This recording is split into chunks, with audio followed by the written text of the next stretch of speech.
From Unity Church of Christianity in Houston, Texas, this is The Awakened Life with Reverend Howard Caesar. Unity is a non-denominational Christian church providing a positive, practical, and progressive approach to Christianity. Let's join the service in progress with the Reverend Howard Caesar. You know, I have been fortunate to travel to enough places in the world, as many of you have, so that I have been able to see and experience some of the great cathedrals of the world in Europe and various places that I've been. And those of you who've been there know, as I have found, that these cathedrals are massive, and they are ornate, they are huge, they are expansive. There are many adjectives that could be used for these beautiful places. And you find out also that in the construction of them, that some of the workers that worked on these, it took many, many years to construct some of those cathedrals. And a worker may spend a whole lifetime on that one project and die not having seen it finished as well. So there's a lot that goes into them. They're very beautiful, and they are a work of art, and they are a work of architecture as well.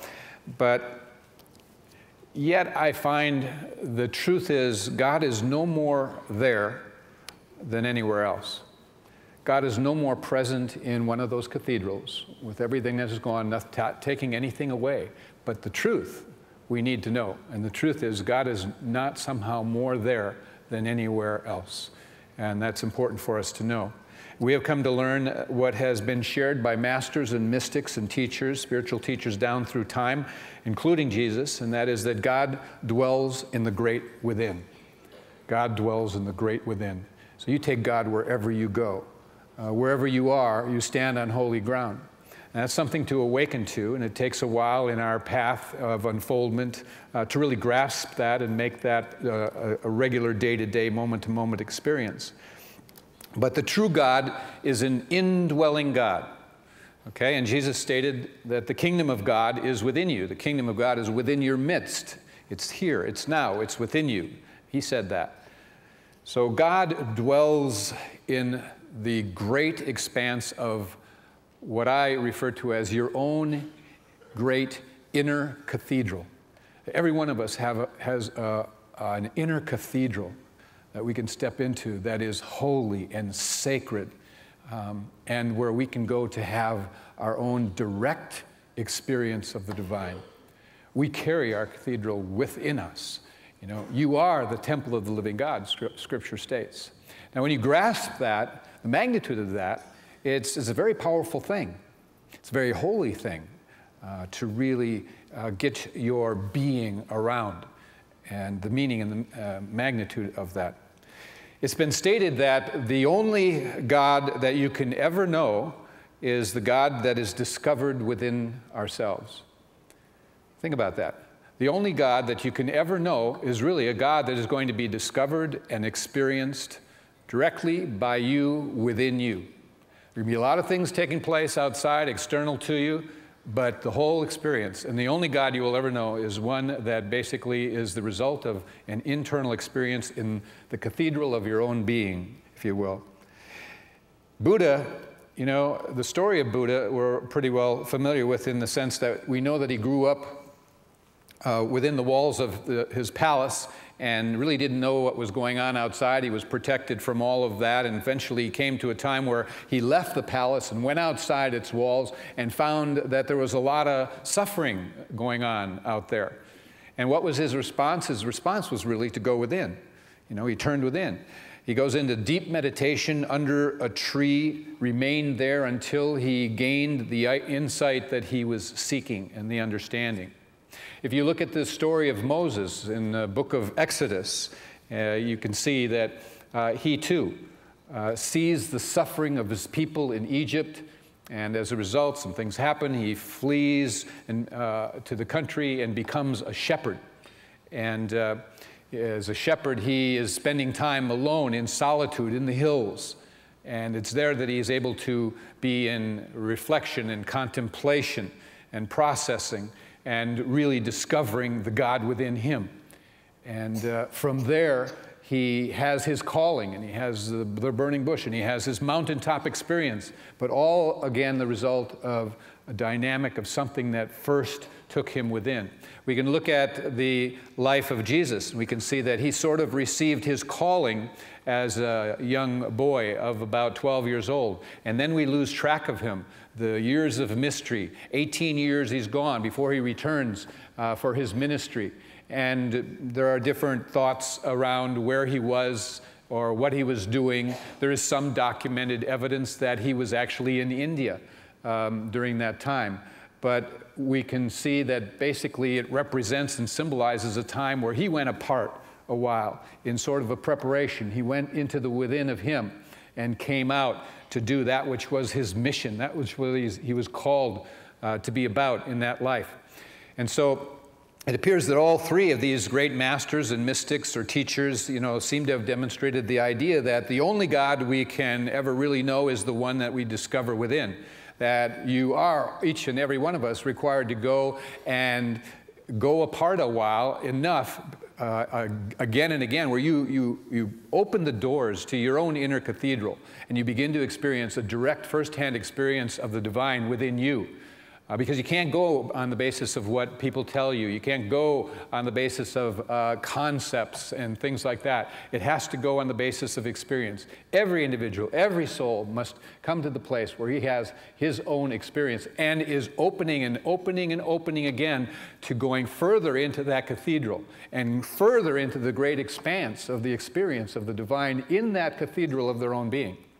That is a decision, and that is a path, and that is a walk that every person on some level wants to take, and finally, eventually gets around to it in moments of time.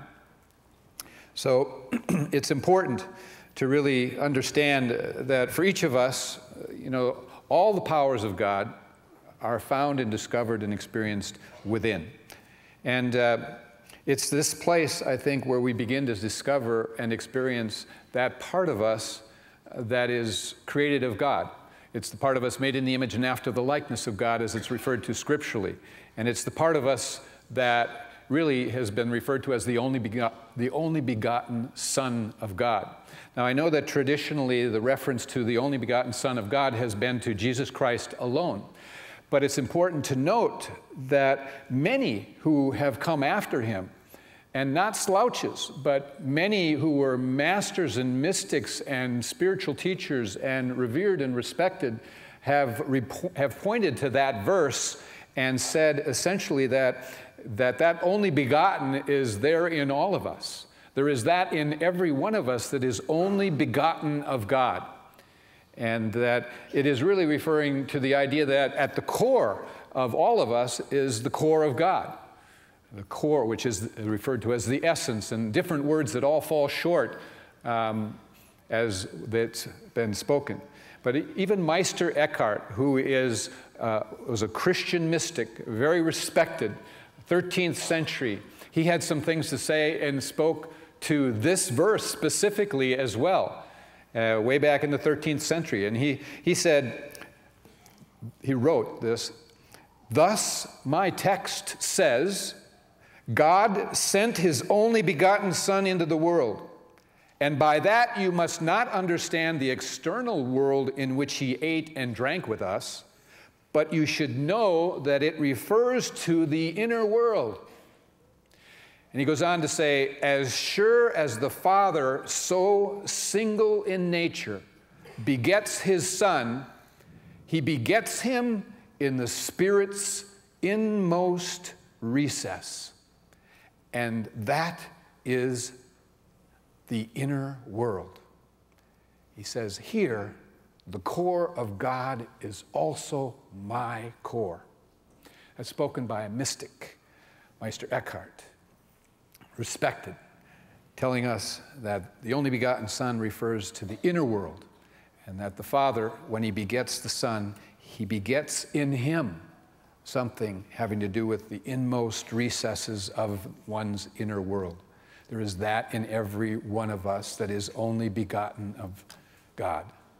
It is the same thing that's being referred to as that which was made in the image and after the likeness of God in the Old Testament.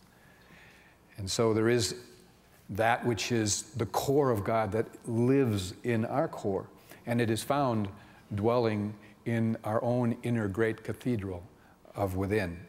You know, sometimes the analogy has often been used that some of you are familiar with, but it's helpful to review, and that is the idea that God is the ocean, and you and I are a drop in the ocean, okay?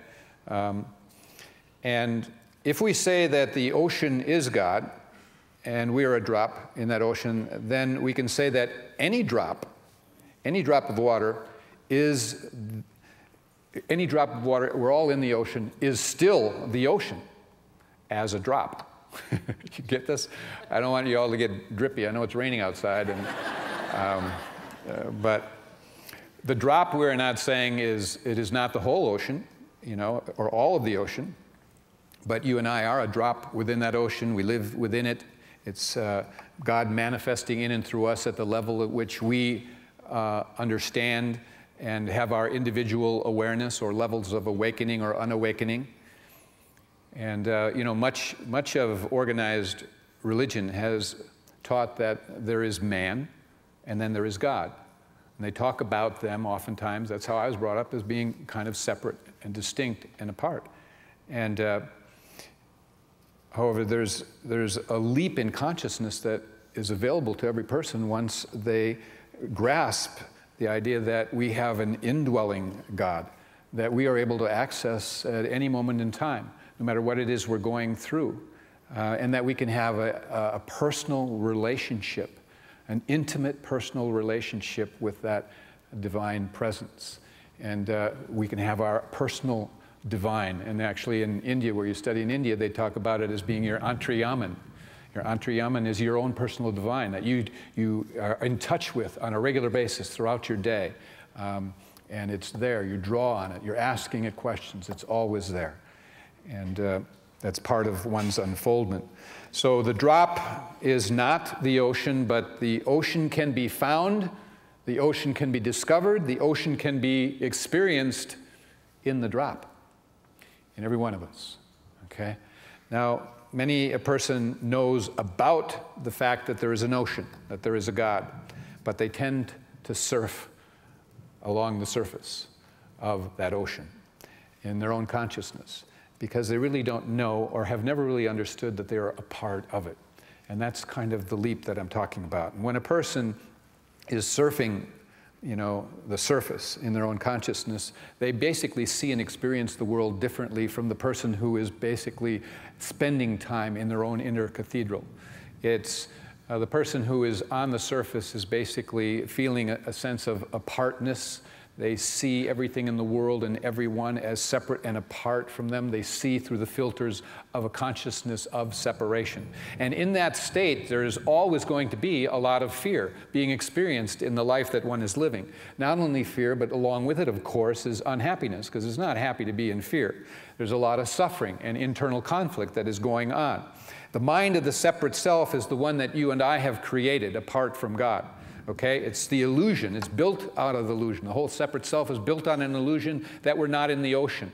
The ocean is somewhere and we're somewhere else.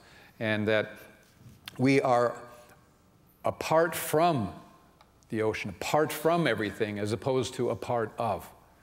And so the world we have known has been predominantly fear and separation, you know, and it's reflected in the outer world in numerous ways, all the things that we see in many ways going on in the world. And actually, the question that is always really good to ask ourselves at some point in time or on a regular basis is, who would I be? And what would I be like? And what would I do if there was no fear in me? If I was able to transcend all my fears, how would I be different? What would I be like? And so we are living in times of great change, and it requires us to really become in touch with our fears and begin to move past them if we're going to withstand the magnitude of the changes that are happening around us and the pace at which they're occurring as well. But times of change basically push us. They push us to realize that there is something more and to push us that there is something better. It can sometimes be within ourselves as well as even in the external world. the changes that are happening may lead to something better. Something better is always wanting to happen. But as it relates to our own life and our own selves, it's always about moving and pushing us to the realization that there are new depths in us, new dimensions to us, new strengths in us that have yet to be discovered and realized. You know, it's pushing us past our former definition of ourselves, and we get to create a new sense of who we think we really are. And so all of us, I think, are called at one time or another to the idea of wanting to contribute to life. We realize that we didn't just get plunked here to live it out, that in a sense we always feel better and happier and more fulfilled when we feel like we're making some kind of contribution, whether it's to family members or coworkers or friends or whatever. When we are giving and offering and helping, it just feels good. It feels right. It feels like this is what it's about. And so, you know, I read an article it's on Tama Keeves. And Tama Keeves is just a really neat lady. She was here as a speaker at one time. She'll be back again. I think we have her scheduled. But she tells about a time in her life when she was working 70-hour weeks, a highly paid litigator in an elite firm, law firm. She had graduated from Harvard Law School, and she was working, as she says, where she was supposed to work in order to get ahead. And so she said, problem was that no matter what she did to attempt to make herself happy, it just didn't work. That no matter what model car she drove, no matter what toys she bought for herself, she could never buy that this was her right life. Somehow she felt like she was misplaced. And so she said that she was haunted then by the fear of wasting her time on earth, this life somehow, and what she was supposed to do that was, you know, burning inside of her. She began to suffer from depression. She began shutting down to life. She began to lose the drive that she'd always had to achieve. And she said she may have hated her job, but she wasn't willing to throw away all of the security that was there. So she was clinging. She was holding on.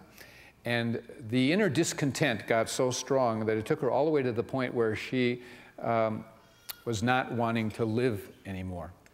And it was at that point she got some help, and it was at that point that she then left her job, she left her identity, as she says, she left her reputation and everything she had ever known. And she said it was then that she began to listen to a deeper knowing. You get that? It was then that she shed all of that outer stuff that was the roles she was playing, and she began to listen to a deeper knowing in her. And like many, she had ignored her inner desires, her inner urges. She had been a product of the world's conditioning, failing to see what she was being guided to accept within her that was kind of a burning sense of intuitive guidance. And so she had finally admitted to herself that she had always wanted to write. And so she said, that one choice to do the thing she loved cracked open what she described a whole new universe for her, a whole new life. And she said, and a new, full-on, mad love affair with God. She ended up publishing her first book, This Time I Dance, it was called. This Time I Dance, Creating the Work You Love. And she launched herself into becoming an international speaker. She's a wonderful speaker and a new successful career, awesome lady. But she answered the call. She finally began to listen to that stirring something that required her to listen at a new deep level, which means to some extent she went to that inner cathedral within her, where she finally got quiet and listened what it was all about, you see? And it was a gift for her to share this. And she writes, any one of us who opens up to the excellence of the divinity within us opens up for all of us. We are teaching by what we choose to learn for ourselves. In other words, it's back to the idea that we really are all so interconnected, that as we listen to the voice that speaks to us from inside our own inner cathedral, and we become who we really are, and as we become who we are, other people see it and feel it. They feed off of that frequency and that energy. They're reminded that there's something in them that has not been given life. There is a sense of connectedness that every stride that we make for one another. And we should never forget that. I had lunch with a wonderful person, a dear friend, and he was telling me, it was such admiration I had for him, because he was telling me some of the awarenesses he had come to. And he shared, one of them was he and his son hadn't always gotten along too well. And his son was in his 20s, and he just wasn't applying himself. He seemed kind of lost. And so my friend was judgmental of his son.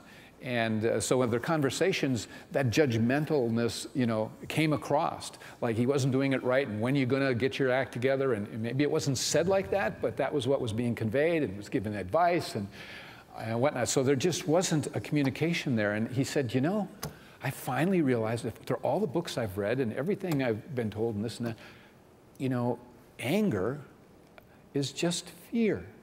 I'm just afraid my son won't make it in the world. He said, it's his life to live, and I'm making a new choice. I'm just going to love and accept him.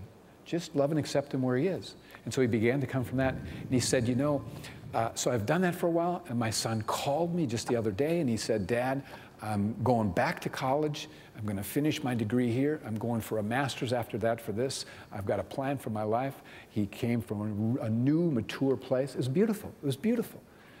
He was so touched. I was so touched. He shared other things that he had come to that he'd only known about, and now he was incorporating. He says, why does it take us so long? That's what he said to me. Why has it taken me so long? I just said, be thankful that you're there now, and that's the truth. We are all being called to be change agents, and it's not changes just for ourselves alone. It's basically a medicine for humanity. The changes, the transformations that we make, the efforts we make within ourselves, when we're being called to awaken spiritually, we help all humanity awaken spiritually as well. And so we are being called to face our fears. We are being called to access the powers of love and oneness and of the divine. We are being called to listen within more. We are called to witness those aspects of ourselves that have limited ourselves, those aspects of ourselves that have held us back, kept us from being more a reflection of the ocean. All of us have an ego self. I have an ego self. You do. And it's just another name for the separate self that we have all created. It is the separate self that is the voice of fear within us. And it basically is that which oftentimes drowns out the voice of the indwelling God. And so this ego self is basically separate. It's really our small self. But it's important for all of us to know that there is a larger self. Every one of us has a larger self that's trying to push its way into expression. It is the true self that we're being called to awaken to. The separate self, just know, you know it because its tendencies are selfishness, self-centeredness, and fear. And whenever you're in any of those, you're in that separate self, and you're being small, and you have to bust out of that, and you're being called to awaken into that Christ self, the spiritual self, the true self of you. And so choices are being made every day. Every day we make choices. We get up. And every moment, every second, we are making choices as to who we are, who we're going to be, and how we're going to be, and whether or not we want to witness certain aspects that feel off, when it feels selfish or self-centered or in fear. Do I really want to be that? Do I want to, as my friend, he stepped back and said, gosh, I've just been coming from fear. The way I've been interacting with my older son, it's just fear. And I'm going to make a new choice. I'm going to come from love. It's that conscious witnessing of yourself and then making new choices that's so, so powerful. Let every intention be to serve the divine in you, And we can really learn to test our choices. We can look at our choices, whether it be thoughts we hold or beliefs or ideas we embrace, and we can ask if they're living or dead. In other words, are these thoughts, ideas, beliefs that we hold, are they giving us life at all, or are they detracting and pulling away from us? You know, a living idea is one that comes from the mind of God, and it always feeds us. It always inspires us. It always motivates us. It always energizes us because it really came from a higher source. You see, and whenever you can go back and pick up that thought again, even if you've dropped it, it will feed you. It gives you life because it is of the truth and it is of God. And it is found and can be found and will always be found in the cathedral of your being. It's there. And so whenever you find yourself emotionally pulled down or influenced by circumstances and situations, external or internal, whenever you're reacting to things in life, when people are pushing your buttons, whenever you have this stuff going on, just inwardly ask Spirit, for help. Ask inwardly for Spirit to take you back to an awareness of really the choice, the new choice, the higher choice that needs to be made in that moment. That will take you back into peace and harmony. Learn to activate what I call the inner spiritual pause, okay? Pause. And that is, if you can, close your eyes for a few seconds. If you aren't able to close your eyes, if you're in a meeting or something, just take a couple of deep breaths. And that often alters the energy in itself, just shifting your breathing. And then consciously connect with Spirit. In other words, invoke and invite an awakened awareness of the presence of God. God is here. Then inwardly ask that this fear be lifted, because essentially anything that is troubling you is fear. There are only two emotions, love and fear. And so essentially it's fear. So whenever you're angry, whenever you're impatient, whenever you're judgmental or worried or anxious or whatever, sincerely ask for God's help. Feel the emotion, feel it. You have to feel it to witness it. And then as you've felt it, then you hand off to the divine and say, here, it's yours. I'm choosing the larger, higher part of me, which is love. So imagine that you've chosen now to step into your inner cathedral, and that you are there and you remember that you are part of the ocean, not apart from. And you realize and remember that the only way to be happy is to allow the energies of God to move through you. And that the only God that you can ever know is the God that is discovered and experienced within ourselves, within that grand and holy, sacred inner cathedral of your being. A direct experience is to be had there with God. And so I invite you all to go there. Go there mightily, go there regularly, open the doors. Don't just go one step, go into the great expanse and keep walking. God bless you all.